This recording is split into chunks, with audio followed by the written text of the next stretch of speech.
I am here with Maren Kate Donovan from Zirtual, and we're going to talk about what separates their company from the competition and why you might want to hire them for your virtual assistant needs. So Maren, welcome to Virtual Assistant, and I guess let's get started. So why should a prospective customer consider you guys over the competition? So what we're particularly good for is having a dedicated relationship with a more high-touch virtual assistant.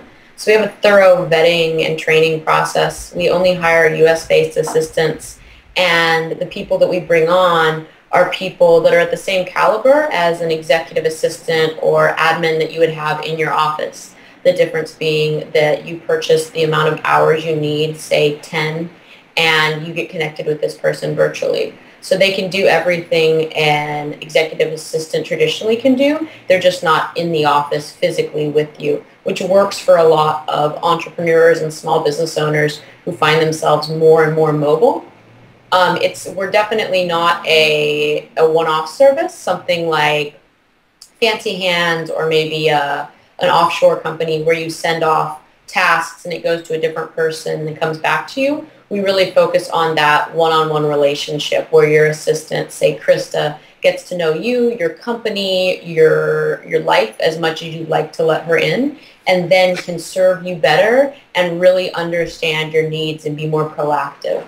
Right, that was one thing I liked about my trial was the ability to go beyond that 15-minute task, where they can do some higher level involvement stuff. So you mentioned kind of entrepreneurs and startup space people. Is that kind of who you're targeting as your customer?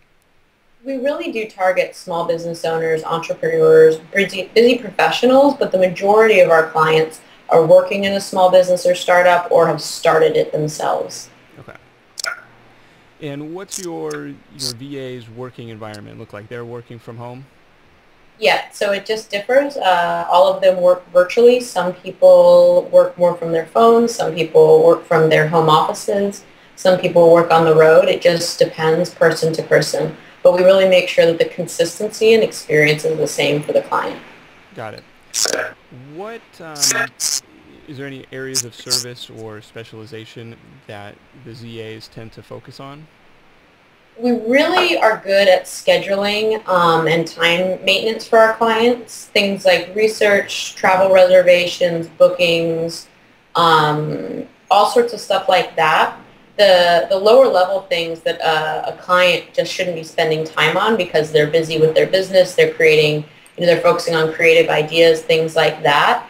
That's what we try to take things off their plate, whether it's scheduling with their car repair shop and finding a runner to drive the car there and organizing the whole thing, or it's booking their next business trip. My assistant, I use a ton for scheduling and calendar help, and it allows me to not worry about that and just CC her in whenever there's something, and she takes it from there. I don't even have to see it. I just check my day at the beginning, and I know what I'm doing for the rest. Perfect.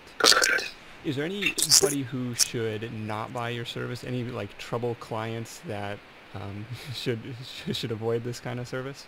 Well, I'd say there's two outliers. If someone really, really is trying to be cost conscious and doesn't want to spend $100 a month on having an assistant, then this isn't the ideal thing for them. If someone is, trying to focus more on the cost saving, maybe they should do offshore. Maybe they should get their feet wet in a much cheaper solution. If someone's looking for more quality and more day-to-day assistant to really help them get to the next level, then we're for them. And the other angle would be if somebody needs 40 hours a week, if someone needs physical in-person assistance for the majority of the time, then we'd suggest to them that they actually hire a chief of staff, a full-time executive assistant, because we, cap out at around 60 hours a month.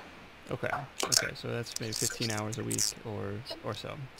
And Well, most people, that's more than enough, but there's some people that just need above and beyond. gotcha.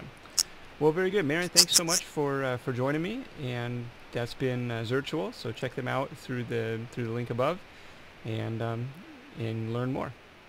Awesome. Thanks so much, Nick. All right. Have a good one. Bye-bye.